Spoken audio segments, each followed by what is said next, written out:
ಕರ್ನಾಟಕ ಬಂದ್ಗೆ ಕಾವೇರಿ ನೀರು ನಿರ್ವಹಣಾ ಸಮಿತಿ ಕರೆ ನೀಡಿದ್ದು, ತುಮಕೂರು ಜಿಲ್ಲೆಯಲ್ಲಿ ಪ್ರತಿಭಟನೆಗೆ ಸೀಮಿತವಾಗಿದೆ. ವಾಹನ ಸಂಚಾರ ಎಂದಿನಂತೆ ಇದ್ದು, ಶಾಲಾ ಕಾಲೇಜುಗಳು ತೆರೆದಿವೆ. ಬೆಳಗ್ಗೆ 10:30ಕ್ಕೆ ಜಿಲ್ಲಾಧಿಕಾರಿ ಕಚೇರಿ ಎದುರು ವಿವಿಧ ಸಂಘಟನೆಗಳಿಂದ ಪ್ರತಿಭಟನೆ ನಡೆಸಿದ್ದಾರೆ. ಕನ್ನಡ ಪರ, ದಲಿತ ಪರ, ರೈತ ಪರ ಸಂಘಟನೆ ಮತ್ತು ಇತರೆ ಸಂಘಟನೆಗಳ ಪದಾಧಿಕಾರಿಗಳು ಪ್ರತಿಭಟನೆಯಲ್ಲಿ ಭಾಗಿಯಾಗಿದ್ದಾರೆ. ಕೆಎಸ್ಆರ್ಟಿಸಿ ಬಸ್ ಸಂಚಾರದಲ್ಲಿ ವ್ಯತ್ಯಯವಾಗಿಲ್ಲ. ಬೆಂಗಳೂರು ಒಳಗೊಂಡಂತೆ ಎಲ್ಲಾ ಕಡೆಗಳಿಗೆ ಬಸ್ ಓಡಾಟ ನಡೆಸುತ್ತಿದೆ. ಆಟೋ, ಕ್ಯಾಬ್ ಸೇರಿದಂತೆ ಇತರೆ ವಾಹನಗಳ ಓಡಾಟ, ಹೋಟೆಲ್, ರೆಸ್ಟೋರೆಂಟ್ಗಳು ಎಂದಿನಂತೆ ಓಪನ್ ಆಗಿವೆ. ಜಿಲ್ಲೆಯಲ್ಲಿ ಬಂದ್ ಮಾಡಲು ಅನುಮತಿ ಕೊಟ್ಟಿಲ್ಲ. ಇದುವರೆಗೂ ಯಾವುದೇ ಸಂಘಟನೆಗಳು ಈ ಕುರಿತು ಮನವಿ ಸಲ್ಲಿಸಿಲ್ಲ. ಬಲವಂತವಾಗಿ ಬಂದ್ ನಡೆಸಿದರೆ ಕ್ರಮ ಕೈಗೊಳ್ಳಲಾಗುವುದು ಎಂದು ಎಸ್ಪಿ ಅಶೋಕ್ ತಿಳಿಸಿದ್ದಾರೆ. ನಗರದ ಟೌನ್ ಹಾಲ್ ವೃತ್ತದಲ್ಲಿ ಕನ್ನಡ ಸೇನೆ ಕಾರ್ಯಕರ್ತರಿಂದ ಪ್ರತಿಭಟನೆ ನಡೆಸಿದ್ದು, ರಸ್ತೆ ಮೇಲೆ ಉರುಳು ಸೇವೆ ಮಾಡಿ ತಮಿಳುನಾಡಿನ ಸರ್ಕಾರದ ವಿರುದ್ಧ ಆಕ್ರೋಶ ಹೊರಹಾಕಿದ್ದಾರೆ. ಅಯ್ಯಯ್ಯೋ ಅನ್ಯಾಯ ಅಂತ ಘೋಷಣೆ ಕೂಗಿ ಬಾಯಿ ಬಡಿದುಕೊಂಡು ಪ್ರತಿಭಟನೆ ನಡೆಸಿದ್ದಾರೆ.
क्या भरोसा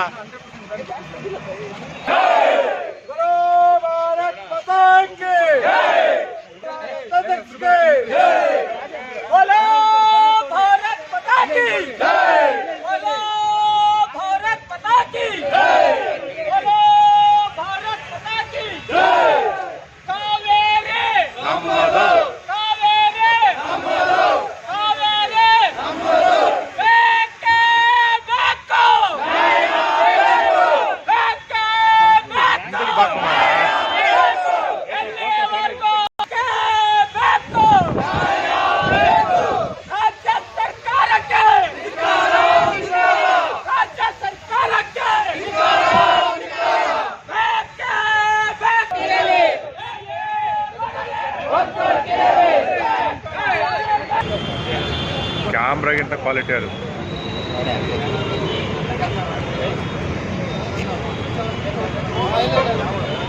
ಸೈನ್ಯಕ್ಕೆ ಅರುಣ್ ಕುಮಾರ್ ರಾಜಾಧ್ಯಕ್ಷರಿಗೆ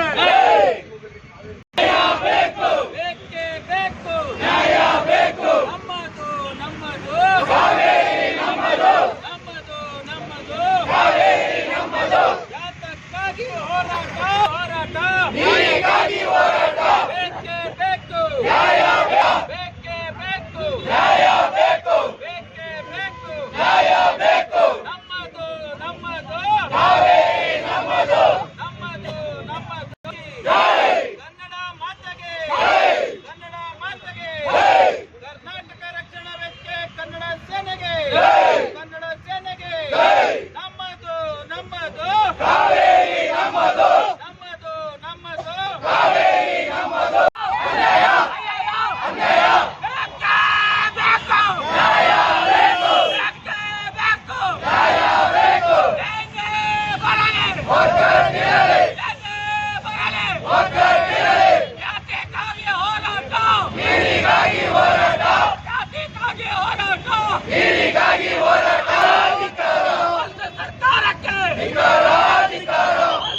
ರೈತರಿಗಾಗಿ ರಕ್ತ ಕೊಟ್ಟೆವು, ರೈತರಿಗಾಗಿ ಬೇಕೇ ಬೇಕು,